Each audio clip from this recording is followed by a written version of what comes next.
Assalamualaikum warahmatullahi wabarakatuh. Perkenalkan, nama saya Tia Tamara dari kelompok 13 dari program studi manajemen Fakultas Ekonomi dan Bisnis semester 1. Saya dan kelompok akan mengulas kembali materi yang telah dipelajari dari awal perkuliahan. Di sini saya dan kelompok akan memenuhi tugas dari Ibu Mardia MPD, yaitu MK Etika dan Tanggung Jawab Sosial Bisnis. Tentunya saya tidak sendiri, masih ada rekan-rekan saya yaitu Siti Mary Handayani dan Adi Sudrajat. Baik, materi yang pertama yaitu tentang bisnis yang beretika. Apa sih yang dimaksud dengan bisnis yang beretika? Bisnis yang beretika adalah usaha yang beroperasi berdasarkan prinsip moral seperti kejujuran, integritas, dan tanggung jawab sosial. Ini mencakup perlakuan adil terhadap semua pemangku kepentingan, serta mempertimbangkan dampak sosial dan lingkungan dari aktivitas bisnis. Bisnis beretika tidak hanya mematuhi hukum, tetapi juga membangun kepercayaan dan reputasi baik di mata pelanggan dan masyarakat. Tujuannya adalah menciptakan ekosistem yang baik dan adil, menghindari kecurangan, dan meningkatkan hubungan baik antara perusahaan dengan semua pihak terkait. Selanjutnya, faktor bisnis yang beretika yaitu faktor internal dan faktor eksternal. Faktor internal adalah satu, kepemimpinan yang efektif. Pemimpin yang memiliki integritas dan komitmen terhadap etika. 2. Kebijakan dan prosedur. Kebijakan dan prosedur yang jelas dan transparan. 3. Kultur perusahaan. Budaya perusahaan yang mendukung perilaku etis. 4. Pengawasan dan evaluasi. Pengawasan dan evaluasi terhadap kinerja dan perilaku karyawan. 5. Pelatihan dan pengembangan. Pelatihan dan pengembangan karyawan tentang etika bisnis. Sedangkan faktor eksternal adalah regulasi dan hukum, keputusan terhadap regulasi dan hukum yang berlaku. 2. Komitmen terhadap lingkungan, pengelolaan lingkungan yang bertanggung jawab. 3. Tanggung jawab sosial, kontribusi terhadap masyarakat dan kegiatan sosial.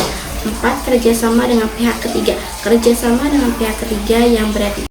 Di sini juga ada dampak positif dan negatifnya. Dampak positifnya adalah meningkatkan reputasi, mengurangi resiko hukum, mendorong inovasi, hubungan baik dengan stakeholder, dan akses ke sumber daya. Sedangkan dampak negatifnya adalah biaya implementasi, persiapan yang tidak seimbang, dan keterbatasan dalam pengambilan keputusan.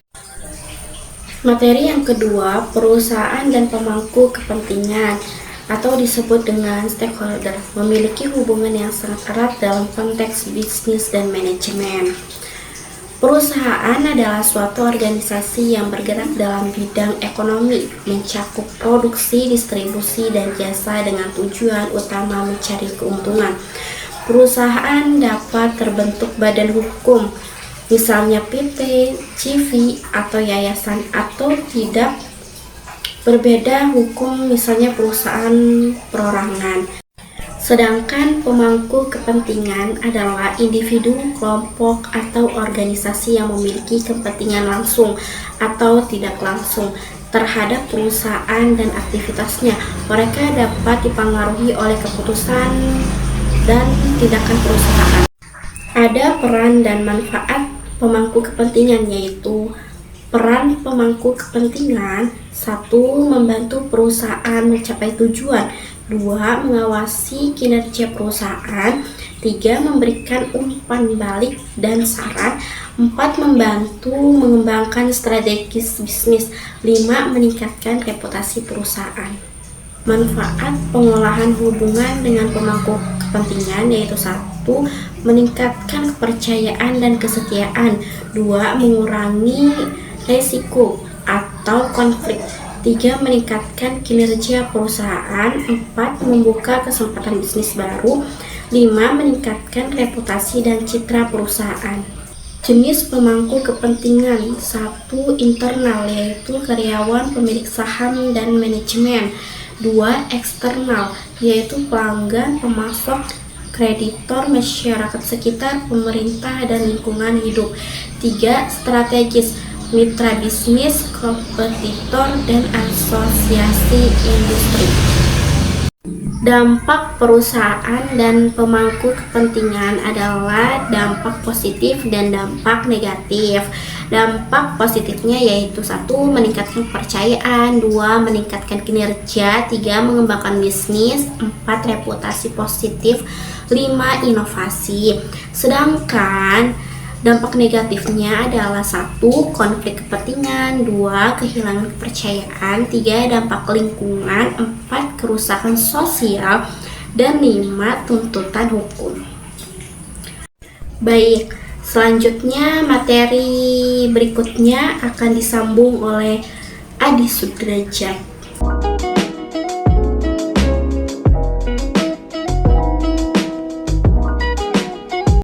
Globalisasi dapat memberikan dampak positif dan negatif, baik dalam bidang ekonomi, sosial, budaya, dan lingkungan. Etika bisnis penting dalam era globalisasi karena dapat menciptakan suasana profesional, saling menghormati, dan meningkatkan komunikasi. Berikut ini adalah beberapa dampak positif globalisasi. Yang pertama, perkembangan ilmu pengetahuan dan teknologi. Yang kedua, meningkatnya kesejahteraan tenaga kerja. Yang ketiga, meningkatnya pertumbuhan ekonomi. Yang keempat, meningkatnya taraf hidup masyarakat. Dan yang kelima, penguatan supremasi hukum dan perlindungan HAM. Globalisasi dapat mendukung kehidupan bangsa Indonesia melalui penguatan supremasi hukum, demokratisasi, dan tuntutan terhadap dilaksanakannya hak-hak asasi manusia. Sementara itu, ada juga beberapa dampak negatif globalisasi, seperti pola hidup konsumtif, sikap individualistik, gaya hidup kebarat-baratan, kesenjangan sosial, kerusakan lingkungan, ketergantungan negara. Teori etika dan relevansinya dalam kehidupan sehari-hari yaitu etika deontologi. Etika deontologi berfokus pada kewajiban dan aturan moral yang bersifat absolut.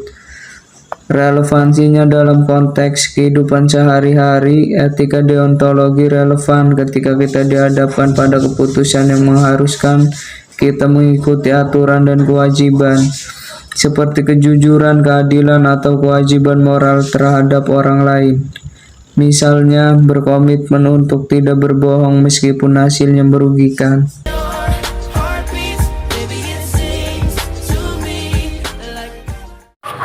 Tanggung jawab sosial perusahaan adalah komitmen perusahaan untuk berkontribusi pada pembangunan berkelanjutan termasuk kesejahteraan sosial, ekonomi, dan lingkungan.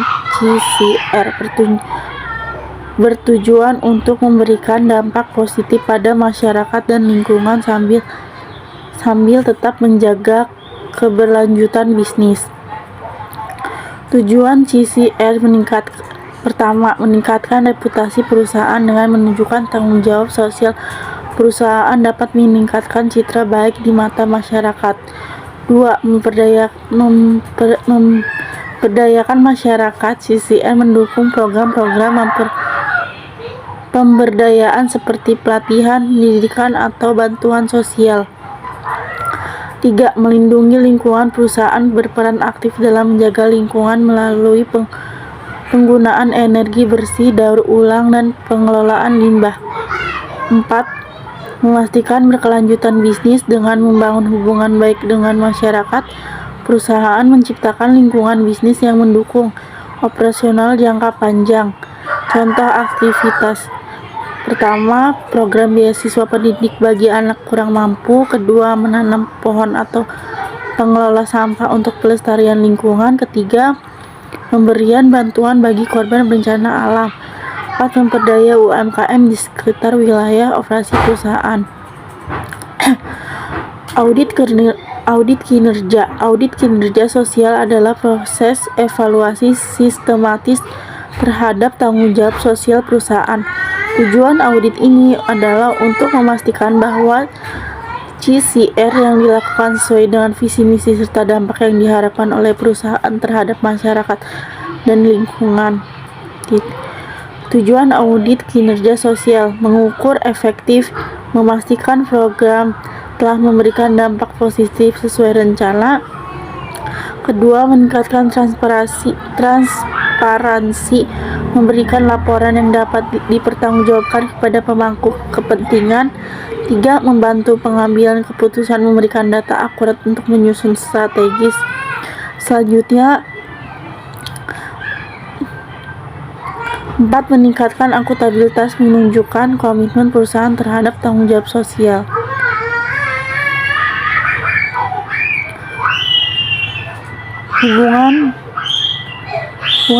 Hubungan audit kinerja sosial.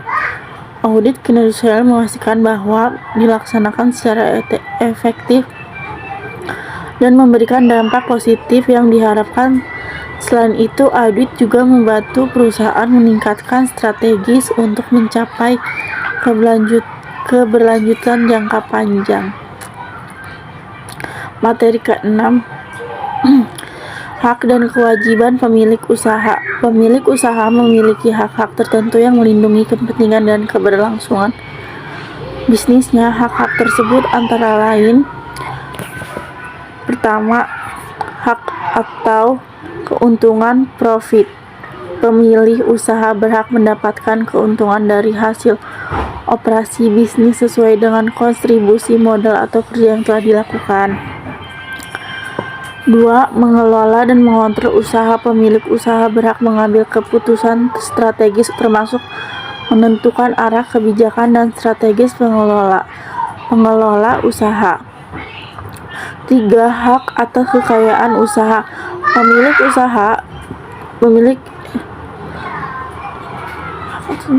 Pemilik memiliki hak atas semua aset usaha, baik berupa uang, peralatan, maupun sumber daya lainnya sesuai porsi pemiliknya. 4. Hak atas informasi usaha. Berhak mendapatkan informasi tentang kinerja keuangan dan operasional usaha secara transparan. Hak melakukan perubahan pada struktur